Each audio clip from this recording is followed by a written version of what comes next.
제 이름의 풀이가 궁금합니다. 이름을 풀이하기 위해서는 장명가들은 한글, 한자, 생년월일을 먼저 확인합니다. 당연한 이야기를 너무 당연하게 이야기한다고 느끼셨나요? 그러나 이 세 가지의 내용에 이름의 모든 것이 담겨 있다고 볼 수 있습니다. 첫 번째로 한글의 구성을 확인합니다. 여기서 말하는 한글은 이쁜 이름인지 촌스러운 이름인지에 대한 질문이 아닙니다. 정확히 이야기하면 한글 발음오행을 말하는 것인데, 한글 발음오행은 성씨에 따라 한글의 자음 배열 구성이 좋고 나쁨이 있는 것을 말합니다. 김지영과 이지영, 한글로서 어떤 이름이 좋은 이름일까요? 정답은 이지영입니다. 한글로서 이지영은 좋은 이름이 되지만 김지영은 실제 개명하러 오는 이름입니다. 여기서 왜? 라는 질문이 나옵니다. 그 이유는 명확합니다. 이 씨는 지영이란 이름을 사용할 수 있습니다. 한글 자음 배열이 이응, 지읒, 이응은 토금토 구성으로 상생입니다. 왜냐하면 토와 금은 서로 보완해주고 상생되는 성질입니다. 김씨는 지영이란 이름을 사용할 수 없습니다. 한글 자음 배열이 기역, 지읒,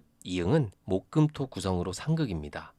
참고적으로 목과 금은 서로 상극되는 성질입니다. 즉 성명학에서 말하는 발음오행이라는 것은 이름의 자음이 어떤 성씨와 연결되느냐에 따라 좋은 이름과 나쁜 이름으로 구분되는 것을 말합니다. 따라서 이름을 지을 때는 자기의 성씨에 맞추어 자음의 배열을 고려해야 한다는 것입니다. 그래서 장명가들은 우선 한자를 물어보기 전에 한글 이름만 듣고서도 해당 이름이 좋은지 나쁜지를 먼저 쉽게 판별할 수 있습니다. 두 번째, 한자의 획수를 확인합니다. 대한민국의 99% 사람들은 한자 이름을 사용합니다. 물론 순한글도 일시적으로 유행하기는 했지만 한자 이름이 보편적이라고 보시면 됩니다. 그럼 한자를 정할 때는 무엇을 가장 먼저 고려해야 할까요? 그것은 바로 수리오행이라는 것입니다. 수리오행은 한자의 획수를 가지고 사람의 인생의 길흉화복을 구분하는 것을 말합니다. 더 쉽게 이야기하면 한자의 획수 구성은 이름의 뼈대라고 생각하시면 됩니다. 이지영, 오얏이는 7획, 알지는 8획, 옥소리영은 10획입니다.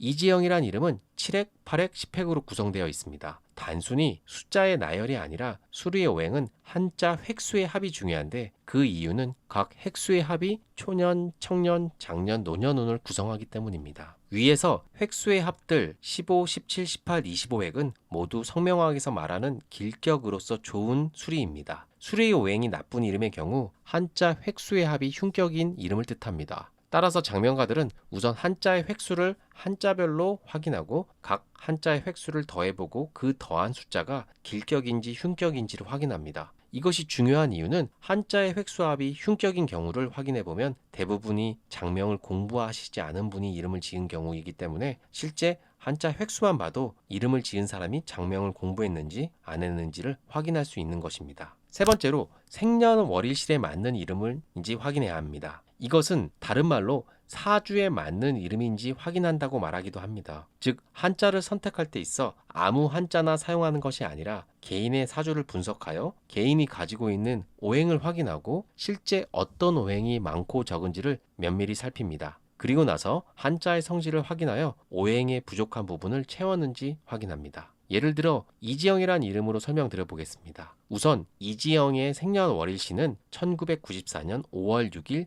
양력 14시입니다. 이지영이란 사람의 오행은 목 1개, 화 2개, 토 4개, 금이 0개, 수가 1개로 구성되어 있습니다. 이 숫자를 다 더하면 8개가 되는데 사주 팔자라고 이야기하는 그 팔자가 8개의 오행을 뜻하며 모든 인간은 8개의 오행 구성을 가지고 태어납니다. 이지영이란 분은 단순하게 봐서는 금이 부족한 사주의 특성을 가지고 있습니다. 이지영 이름의 한자 성질을 확인하면 아래와 같습니다. 알지의 한자 성질은 금의 성질 한자이고 옥소리영의 한자 성질은 금의 성질의 한자입니다. 그렇다면 이지영이란 분은 금이 부족한 사주의 특성을 가지고 있고 이름은 두 한자 모두 금의 성질 한자로 장명이 되었습니다. 즉 이지영이란 이름은 사주의 부족한 부분을 보완하여 한자가 선정되었다고 볼 수 있는 것입니다. 위에서 말씀드린 한자의 성질을 성명학에서는 자원오행이라고 합니다. 자원이란 말 그대로 글자가 구성된 근원을 뜻합니다. 정리하면 한자의 선택에 있어 어떠한 한자를 선정하는 것은 생년월일시를 근간으로 필요한 자원오행에 맞는 한자를 선택하는 것을 의미합니다. 이번 컨텐츠에서는 이름풀이를 할 때 최소한으로 알고 있어야 할 항목을 쉽게 이해할 수 있도록 알아봤습니다. 요약하면 한글, 한자, 생년월일시를 통해서 이름을 풀이받을 수 있기에 앞으로 어느 곳에서든 이름을 풀이를 받으실 기회가 있다면 이 세 가지만 기억하시면